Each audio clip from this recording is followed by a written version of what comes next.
Greetings! Today's video is a little bit quirky and offbeat.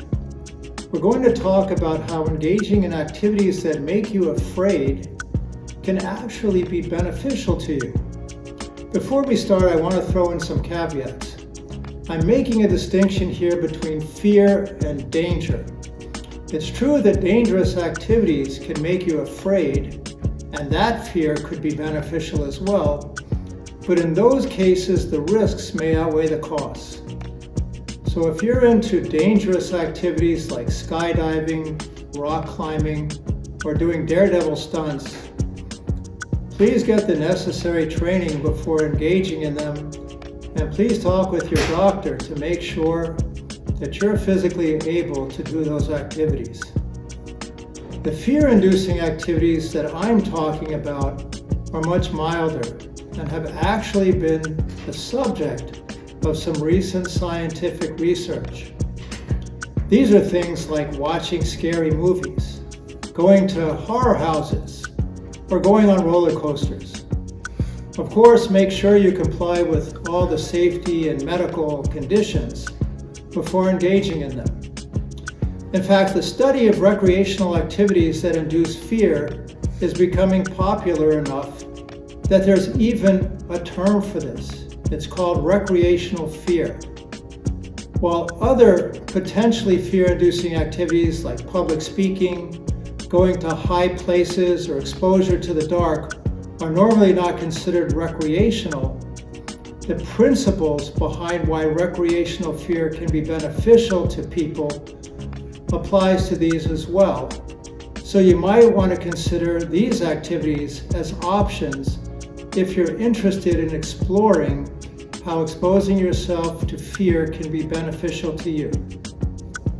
I'd like to caution you to choose your activities wisely though. The fear experience should be temporary and begin and end with the activity. If watching a scary movie keeps you awake at night for months, then that's probably not a good option for you. There are three schools of thought as to why recreational fear can be beneficial to people, and different people may get benefits from recreational fear for different reasons. The first school of thought is that recreational fear is a form of play, and that people use fear-inducing activities in order to have fun. In fact, the first game that most people play is a very rudimentary form of recreational fear. Can you guess what it is?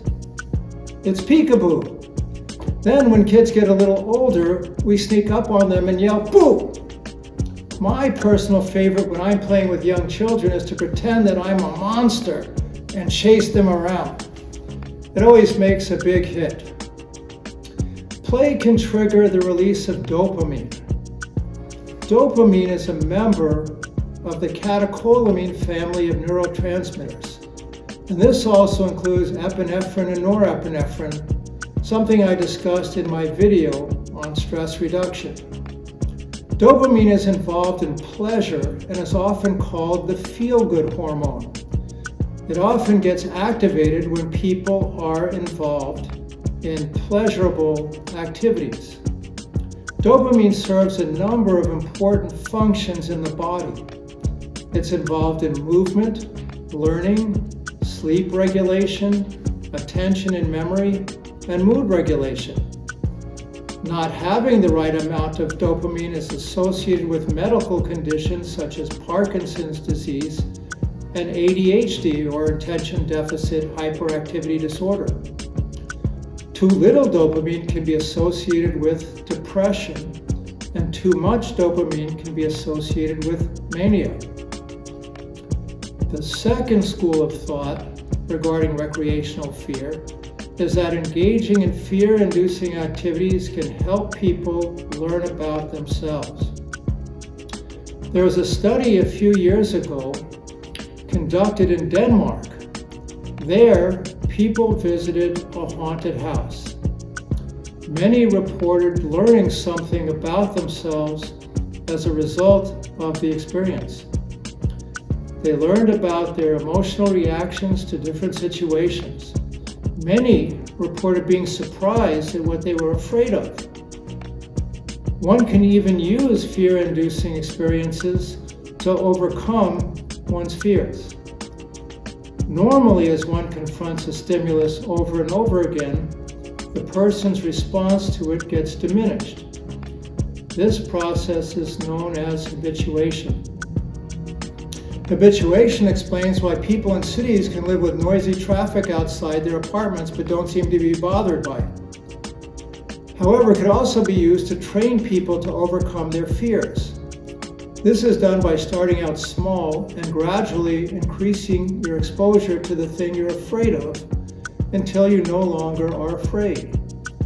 For example, suppose you have a fear of public speaking, something that affects a lot of people, and you want to overcome it. You can start with something small, like making a toast at the dinner table. Then you could step it up a notch by doing something like telling a joke to a group of coworkers or friends. When you're comfortable doing that, you can gradually increase the size and unfamiliarity of the audience until you're comfortable with public speaking. Of course, once you've overcome your fear, you'll need to find a new one to get the fear-inducing benefits. The final school of thought regarding recreational fear is that engaging in fear-inducing activities actually prepares you to handle real stress and fear in your lives.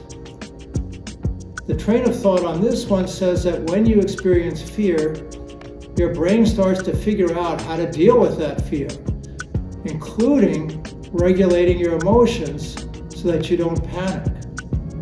Now, interestingly, a study was done at the University of Turku in Finland. There, people were shown horror movies, and then MRIs were done to see how the movies affected their brains. Now, even though these movies were not real situations that the people themselves weren't in, the MRIs showed that at first, as the attention was mounting, the areas in the people's brains that are involved in visual and auditory processing increased in activity. This suggests that people were actually being engaged in processing what was happening on the screen. When the most shocking scenes were shown, the areas of the brain involved in emotional processing, threat evaluation, and decision-making showed increased activation.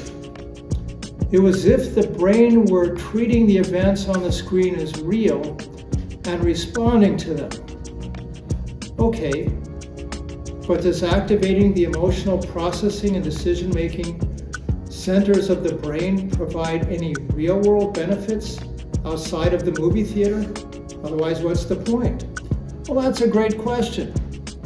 A study published in 2021 found that people who enjoyed horror movies showed more resilience and experienced less psychological distress during the COVID-19 pandemic. It seems that recreational fear activities help us regulate our emotions better so that when real stressor and fear-inducing events occur in our lives, we're better able to cope with them. So what does all this mean for you?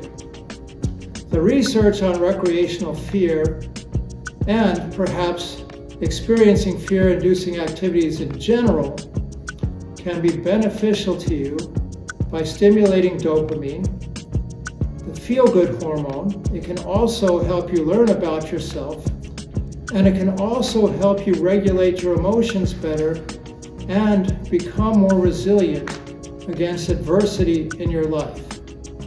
Now, as with anything, there's no one-size-fits-all situation.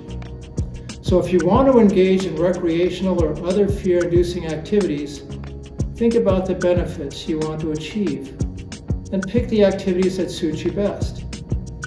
Make sure that the activity won't overly scare you, since we don't want to cause any heart attacks here. In fact, we pride ourselves that we haven't caused any yet. And we don't want to have you waking up in a cold sweat and screaming every night. Above all, make sure you're physically and mentally able to perform the activity. Now, if you like this video, please click the like button and subscribe to the channel. Tell all your friends, hey, and even people that aren't your friends, to watch our videos. And as always, please leave your comments and suggestions in the chat.